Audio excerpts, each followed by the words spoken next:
Bang Rey, belum ada nama cawapres di Pak Prabowo sampai dengan saat ini, begitu pula di Pak Ganjar Pranowo. Menurut Anda di waktu yang kurang dari 1 bulan untuk hari pertama pendaftaran ya, di bulan depan, apa sih yang sebetulnya membuat ini begitu alot? Apakah negosiasi antar ketum parpol yang masih belum ketemu, atau ada faktor lain?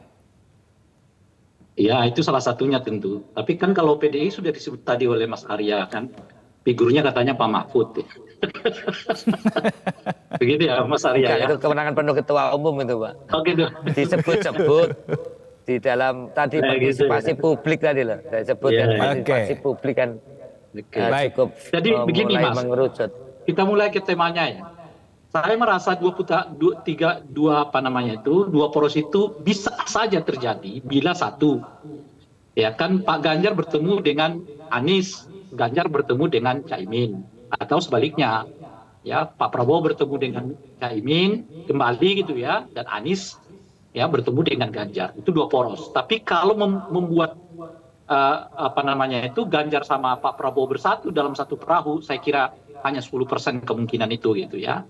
Nah yang kedua konteksnya dengan Partai Golkar itu, salah satu alasan kenapa nggak mungkin itu juga, selain elektabilitas mereka yang seimbang, karena saya menduga Pak Erlangga itu ya menargetkan dirinya sebagai wakil presiden.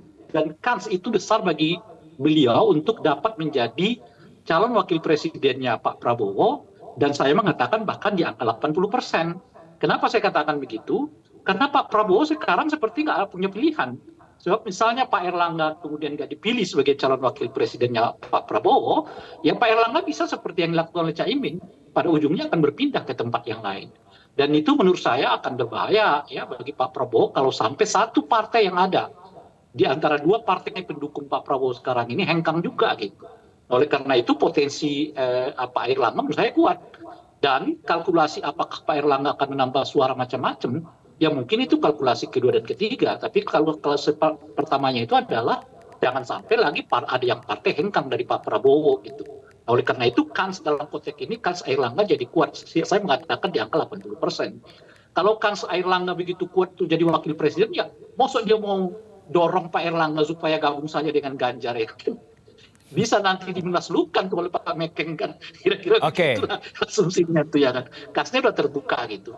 Dengan dua asumsi inilah menurut saya Mas, makanya kalaupun kemudian Pak Prabowo dengan Pak Ganjar satu perahu, itu karena ada kekuatan besar di atas mereka yang mendorong itu. Baik. Seperti tadi disebutkan oleh Mas Arya udah mengatakan kita menolak kalau ada kekuatan-kekuatan. Dalam bahasa yang lain sebetulnya, apakah di pernyataan Mas Arya itu juga menandakan bahwa ada skenario yang kuat sekarang yang hendak memaksakan dua pasangan ini bergandengan tangan dalam satu perahu. Sebab mereka pada dasarnya nggak punya kompetitor kecuali mereka berdua.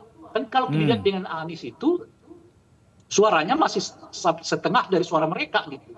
Sehingga dengan begitu ya mereka berdua sebetulnya yang paling potensial untuk masuk ke putaran kedua gitu. Nah oleh karena itulah saya mengatakan hampir sulit ya membantukan keduanya kecuali ada kekuatan besar yang memaksa itu gitu. Baik. Jelajahi cara baru mendapatkan informasi. Download Metro TV Extend sekarang.